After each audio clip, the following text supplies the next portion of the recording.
The woman walks alone to the well. It's in the middle of the day. The sun is out and there's nobody else there. And that one detail seems to be the most important part of this whole story, okay? Check this out. This is in the Gospel of John.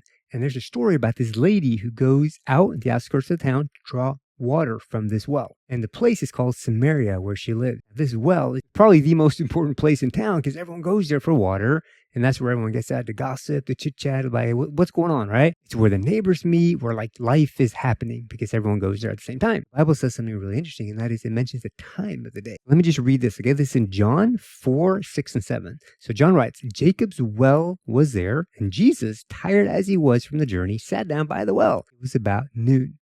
Then he continues, when a Samaritan woman came to draw water, Jesus said to her, will you give me a drink? It says it's at noon, which is the hottest time of the day, right? Now, most people in that region would collect water in the morning or in the evening when, it's cooler, right? That would be the thing to do.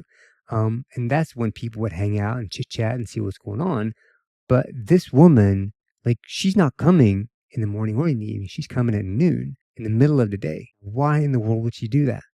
So some people believe then that the reason she came at noon is because she was avoiding people. She didn't want to be seen. We learned later on, she had a complicated past and everyone knew about it. So in the village, these villages, I'm assuming the kids, everyone just chit chats, you hear about this and that. And it's hard to avoid people. Now we got social media, people, rumors, all these things go around really fast. But in those times as well, in these small cities, everyone just kind of knew the neighbor. Everyone knew what was going on. You couldn't avoid it. It was just the way it is, right? It seems like her life had gotten pretty messy, and she was probably avoiding people as much as she could.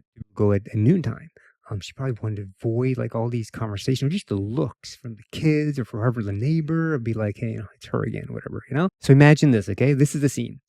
This woman arrives at the well, hoping, in her mind, she's I want to be by myself. I don't want to be with anybody else. But there's somebody already there, and it's a dude. It's Jesus. He's sitting there waiting for her. This moment reveals something really awesome about God. This is how he is, okay? This is how he operates again and again with me, and I know with countless other people. Jesus did not expect her to go to some religious event, go to the temple, or go to one of his, when he's healing everybody, or when he's doing a sermon about this and that. He didn't expect her to do that. He met her when she expected to hide from everybody, to avoid everybody, when she wanted to be unseen. He met her. He came to her where she was going to be. And sometimes the place that we feel the most alone, okay, the most alone is where God comes to meet with us, face to face, one-on-one. Many of you guys know exactly what it's like. I know what it's like. We all probably know what it's like. You try to stay away. You're avoiding this. You're just, you're annoyed, irritated. Things aren't going so well.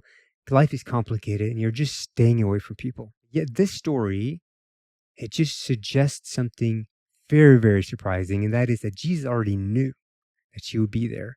And that is why he went there. That is really amazing. So sometimes we imagine that we need to clean up our life, or we need to be at a different place in this area and that area and get all this stuff sorted out. And then God will meet with us. But this story just says, no, that's not the case.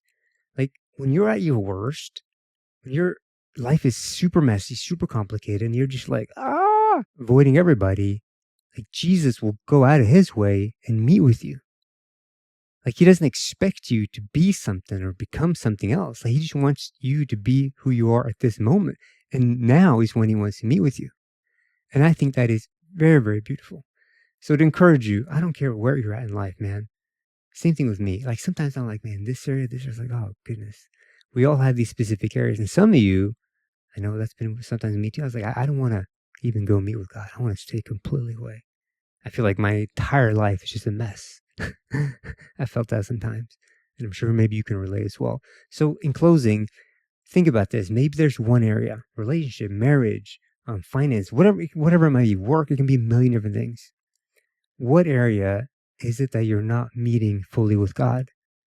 Or maybe you're just avoiding him completely. If that's the case, I want to encourage you with this, okay? Don't avoid him anymore. Meet with him where you're at right now. Because he's right next to you. He's ready to meet. He's ready to talk one-on-one, face-to-face with you right now. And that's what he wants. Even when that's the last thing you think you want, it's really what you want. You want a hug. You want to meet with him. You need guidance, directions. and that's what it'll give. So I want to encourage you with that.